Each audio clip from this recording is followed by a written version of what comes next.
তো আনুমানিক রাত ৩টার দিকে আমাদের বাসার মূল ফটকে আর কি অগ্নিসংযোগের ঘটনা ঘটে। তো আমরা শব্দ পেয়ে পরবর্তীতে আসি যখন, তখন আসলে ওরকম আগুন দেখা যায়নি। এতটুকু শুধু আমি আপনাদেরকে বলবো যে ধানমন্ডি যে ৩২-এর কথাটা হয়েছিল, এটা হয়তো বা অচিরেই ইনশাল্লাহ আমরা ঘুরিয়ে দিব। আর কয়টা ছাত্র জনতার বাড়িতে পারলে আমার বাড়িতে আগুন দিয়ে ফেলেন। তো আমরা সকালবেলা পুলিশে অভিযোগ দায়ের করেছি। তো তদন্তের সাপেক্ষে জানা যাবে যে কিভাবে কি হয়েছে বা কারা জড়িত। যে সিসিটিভি ক্যামেরা আছে ওখানে আমরা দেখেছি, বা ওখান থেকে আসলে ফেস শনাক্ত করার কোনো উপায় নেই।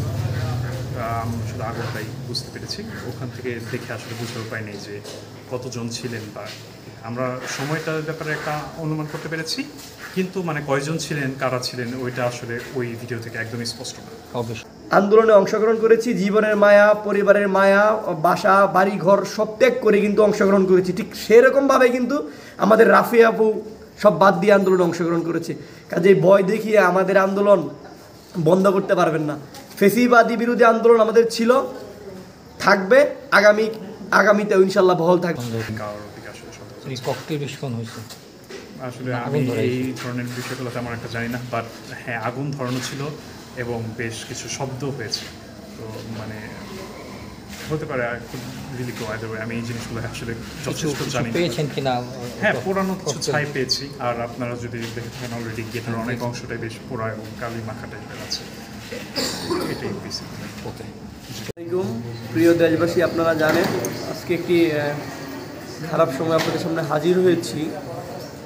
আমাদের ময়মনসিংহ বিভাগের ময়মনসিংহ শহরের জুলাই যোদ্ধা রাফি আপু, তিনি ন্যায়ের পক্ষ নিয়ে সেই ফ্যাসিস্টের যে বাংলোটি ছিল সেখানে আপনারা দেখেছেন ধানমন্ডিতে আমাদের বিভিন্ন জুলাই যোদ্ধা এবং ছাত্র জনতা ভাইদেরকে কিভাবে লাঠিচার্জ এবং আঘাত করেছে। তার প্রতিবাদে আমাদের সেই সাহসী আপু প্রতিবাদ করেছিলেন। প্রতিবাদ করার উদ্দেশ্য এবং লক্ষ্য এটাই ছিল যে এটা একটি অকার্যকর একটা বাংলো বা বাসা ধানমন্ডি ৩২, এটা আসলে ভেঙে ফেললে কি হয়, ভেঙে ফেলাই যায়। এইটা ভাঙার জন্য যদি বাধা দেওয়া হয় বা পাশাপাশি যদি ছাত্র জনতার উপরে লাঠিচার্জ বা টিয়ার শেল নিক্ষেপ করা হয়, এটা আসলে খুবই দুঃখজনক এবং ন্যাক্কারজনক।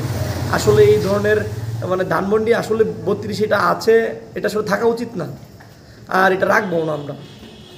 তার পরিপ্রেক্ষিতে ময়মনসিংহ বিভাগীয় শহরে আমাদের যে আপুর যে বাসাটা আছে, সেই বাসায় আজ ভোরে দুষ্কৃতিকারীরা আগুন জ্বালিয়ে আপুকে ভয় দেখানোর চেষ্টা করেছে। আসলে তারা হয়তো ভুলে গেছে যে জুলাই যোদ্ধা যারা আছে তারা এই আগুন জ্বালাও পোড়াও এগুলোতে ভয় পায় না, তারা অনেক সাহসী হয়ে থাকে।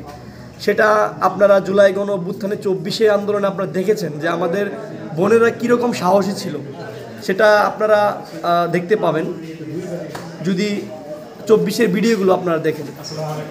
আপনাদের উদ্দেশ্যে বলা, দেখেন আমরা তো আসলে জ্বালাও পোড়াও কখনো পছন্দ করি না, এবং যদি জ্বালাও পোড়াও যদি পছন্দই করতাম তো ময়মনসিংহ বিভাগে এবং সারা বাংলাদেশে ফ্যাসিস্ট লীগের অনেকগুলো বাড়ি আছে এমপি মন্ত্রীদের, আমরা কিন্তু কখনোই জ্বালাও পোড়াও পছন্দ করি না, এবং আমরা চাই যারা অন্যায় করেছে তাদেরকে আইনিভাবে মোকাবেলা করতে। এবং মানুষকে মারতে পারে না, মানুষ কারো বাড়ি জ্বালাইতে পারে না, যারাও মানুষ তারাই মানুষকে জানমালের ক্ষতি করে। তো সেই হিসাবে আমি বলতে চাই প্রশাসনকে, আমরা ময়মনসিংহের যে পুলিশ বাহিনী আছে স্যারদের সাথে আমাদের কথা হয়েছে, স্যারেরা আমাদেরকে আশ্বস্ত করেছেন অতি দ্রুত আসামিদেরকে গ্রেফতার করবেন, এবং অলরেডি সিসি ক্যামেরা ফুটেজ স্যারেরা চেক করছেন। এবং আমরা বলছি যে ৭২ ঘন্টা আমরা সময় দেখব, ৭২ ঘন্টা হলে ৭২ ঘন্টা পর আমরা ফ্যাসিস্ট বিরোধী আন্দোলন করব, ফ্যাসিস্টের বিরুদ্ধে আন্দোলন করব প্রশাসনকে নিয়ে। যদি আপনারা এখনও গর্তে থেকে আপনারা ছোটোখাটো একটু জ্বালাও পোড়াও জ্বালিয়ে বাসা জ্বালিয়ে কাউকে থামাতে চান, আসলে এটা আমার মনে হয় না এখন আপনারা পারবেন। সেই জায়গা থেকে আমি আলনুর মোহাম্মদ আয়াস, কেন্দ্রীয় সমন্বয়কারী বৈষম্য বিরোধী ছাত্র আন্দোলন, আমি বলছি আমরা আইনিভাবে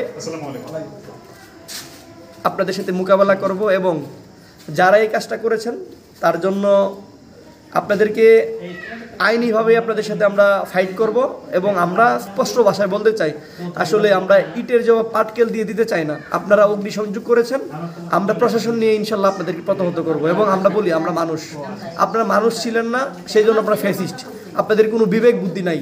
আর আমরা তো মানুষ, আমরা জ্বালাও পুরো পছন্দ করি না, তাই আপনাদের বাড়িঘরগুলো আমরা এখনো তো আপনাদেরকে বলছি যে আপনারা একটু সাবধান হয়ে যান আর এই ধরনের কার্যক্রম করবেন না। আপনারা প্রয়োজনে মোকাবেলা করেন সামনাসামনি এসে, কিন্তু কেন জ্বালাও পোড়াও করেন এগুলো আসলে কাম্য নয়।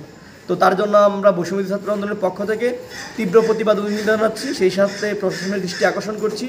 যদিও প্রশাসন আমাদেরকে সময় দিয়েছে, আমরা আসলে মুখের কথায় বিশ্বাসী না, আমরা কাজের মাধ্যমে বিশ্বাসী। ধন্যবাদ।